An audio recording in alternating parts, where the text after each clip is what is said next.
তোমরা কি কিছু বুঝতে পারছো আমি এতগুলো কুল কেন সিদ্ধ করছি? আমি দেখো এতগুলো কুল সিদ্ধ করে কি করব, দেখতে থাকো ভিডিওটা, তাহলে বুঝতে পারবে কি হচ্ছে। দেখো কুলটা কিন্তু বয়েল করে আমি এখানে ঢেলে নিয়েছি, একটু ঠান্ডা হতে দিয়েছি, ঠান্ডা হোক। এদিকে কিন্তু আমি কড়াইটা বসিয়ে দিয়েছি, দিয়ে দেবো বেশ কিছুটা শুকনো লঙ্কা, একটু লঙ্কাটা বেশিই দেবো। এটাকে আমি শুকনো কড়াইতে ভালো করে ভেজে নেব। দেখো লঙ্কাটা কিন্তু মোটামুটি ভালো করে ভাজা হয়ে গেছে। এবার আমি দিয়ে দেবো মধ্যে জিরে, ধনে আর পাঁচফোড়ন একসঙ্গে।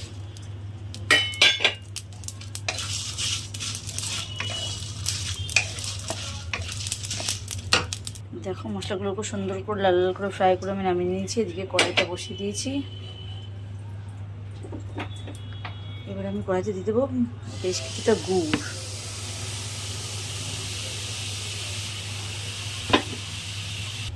দেখো গুড়টা কিন্তু খুব সুন্দরভাবে ফুটে উঠেছে।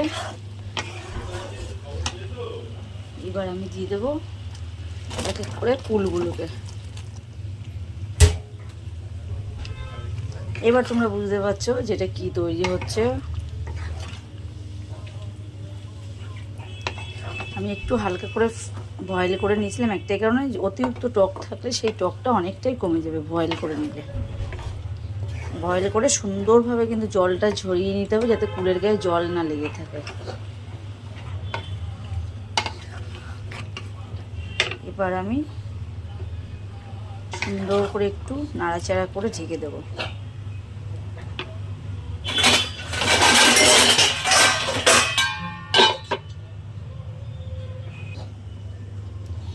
এর মধ্যে দিয়ে দেবো পরিমাণ মতন লবণ।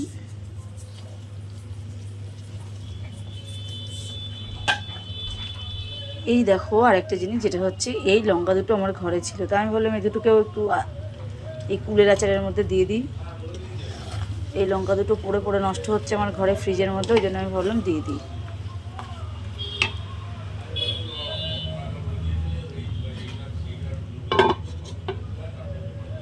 দেখো আমি এর মধ্যে কিন্তু সামান্য একটু হলুদও দিয়ে দিলাম কালারের জন্য, জাস্ট, আর কিচ্ছু না।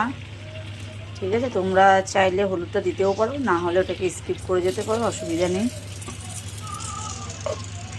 আর এদিকে আমি দেখো এই মশলাগুলোকে ড্রাই করে নিয়েছি, এগুলোকে এখন গুঁড়ো করবো মিক্সিতে।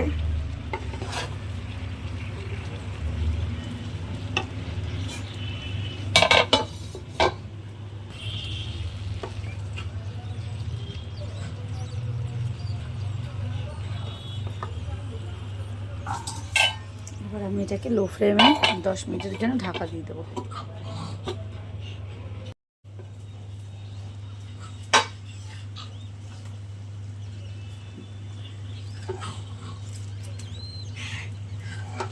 দেখো কুলের আচার কিন্তু মোটামুটি একদম পুরোটা হয়তো রেডি হয়নি, মোটামুটি রেডি হয়ে এসছে।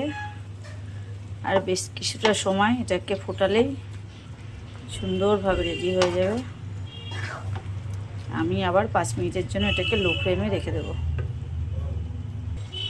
দেখো আচার কিন্তু রেডি হয়ে গেছে, পুরো সব গোটা গোটা আছে কুলগুলো। হ্যাঁ, তোমরা চাইলে এটাকে চটকে নিয়েও করতে পারো, আমি গোটা গোটাই করলাম আজকে আচারটা। এবার কিন্তু দিয়ে দেবো ওপর থেকে ছড়িয়ে এই যে মশলাটা আমি ড্রাই করে নিয়েছিলাম, ওটাকে মিক্সিতে পেস্ট করে গুঁড়ো করে নিয়েছি, এই মশলাটাকে আমি ছড়িয়ে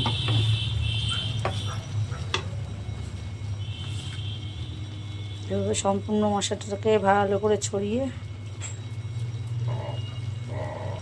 মশলাটাকে আমি দিয়ে দিলাম দেখতে পেলে। এবার আমি আর 2 মিনিটের জন্য আবার গ্যাসটাকে লো ফ্লেমে দিয়ে একটু ঢাকা দিয়ে রাখবো, যাতে মশলাটা ভেতরে সুন্দরভাবে ঢুকতে পারে।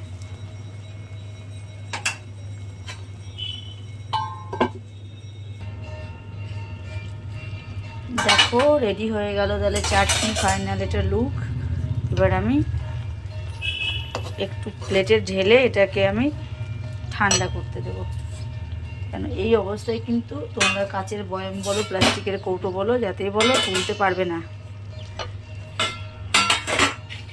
এবার আমি এক এক করে প্লেটের মধ্যে ঢেলে নেবো, ঠান্ডা করতে দেবো। দেখো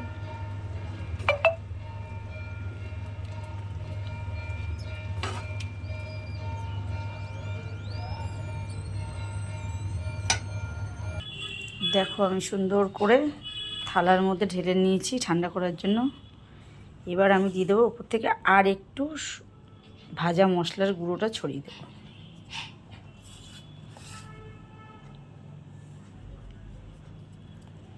তোমরা চাইলে কিন্তু কুলটাকে তোমরা চটকে নিয়ে করতে পারো, আমি গোটা গোটা করেছি। দেখো ভাজা মশলাটা সরিয়ে দিলাম উপর থেকে। এবার এটা যতক্ষণ না ঠান্ডা হবে ততক্ষণ কিন্তু আমি এটাকে কন্টেনারে ভরতে পারছি না। ঠান্ডা হয়ে গেলে এটা মোটামুটি আমি 1 বছর রাখতে পারবো ফ্রিজে। ফ্রিজে তোমরা চাইলে বাইরেও রাখতে পারো, নর্মাল ফ্রিজে রাখতে পারো, অসুবিধা নেই। দেখো রেডি হয়ে গেলো আমার কুলের আচার। রেসিপিটা কেমন লাগলো জানিও, লাইক কমেন্ট শেয়ার করে পাশে থেকো। Okay bye.